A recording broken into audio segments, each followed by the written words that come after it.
Hello mga kamamshi! Welcome to my channel, Mamshing Gala, Rakatera Gems. Ayan, napansin nyo, ang lulusog ng aking mga biik. Ayan, patulog-tulog lang. Sarap buhay.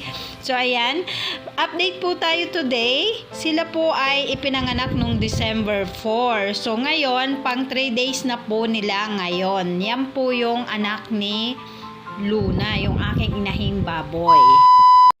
Ayan guys, napansin nyo ang lulusog ng mga biik. Ayan, ang sarap ng kanilang mga tulog at ayaw magpa-istorbo sa kanilang pagtulog. Ayan.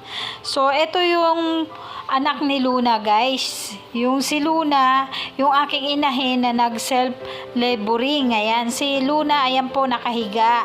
Yan po yung hindi ko nabantayan sa panganganak. Kaya ayan guys, ngayon, ibababa natin yung ating 4 piglets at ating padededehin kay Luna. So, ayan, nakahiga si Luna. Yung 4 na piglets ay ibababa natin dahil medyo tuyo na yung flooring. Kasi bago ko ibalik sila guys dyan sa kanilang mama pig, kailangan yung nilinis kong flooring ay matuyo muna bago ko sila ibalik dyan. Para iwas na hindi sila magkasakit at hindi rin magtai-tai.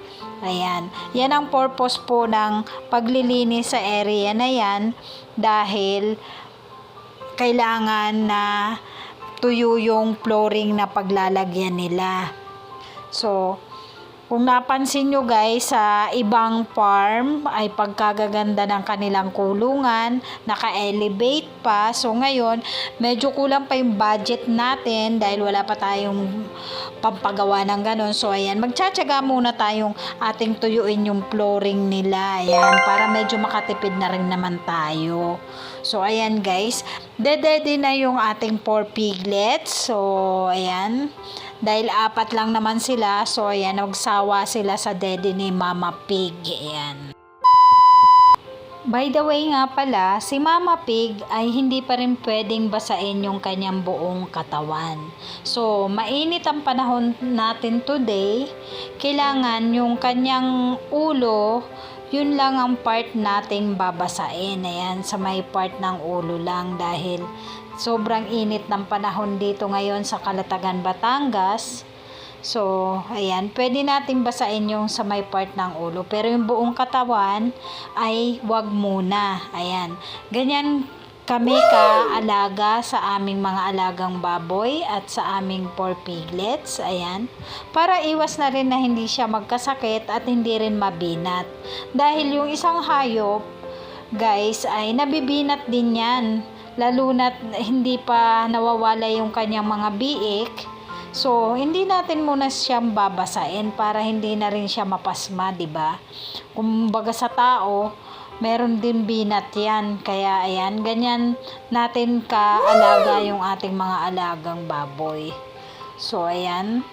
Napansin nyo, ayan, panay dede pa rin yung kanyang mga anak. A few moments later. Hindi kayo maawat sa pagdede Kahit na nakatayo si Mama Pig, ayan, habol nyo pa rin talaga yung dede niya. Ayan, ang kukulit nyo Ayan, nakakatuwa guys. Panoorin yung 4 piglets. Ayan, kahit nakatayo si Mama Pig, ayan, habol pa rin nila yung kanyang mama. So, ayan guys, hanggang dito na lang muna ang ating video. So, ayan, kung hindi ka pa nakapag-subscribe sa aking channel, so please don't forget to subscribe and please click the notification bell para updated kayo sa mga new upload video ko na gagawin. So, ayan guys, thank you so much and God bless everyone. Bye-bye. See you.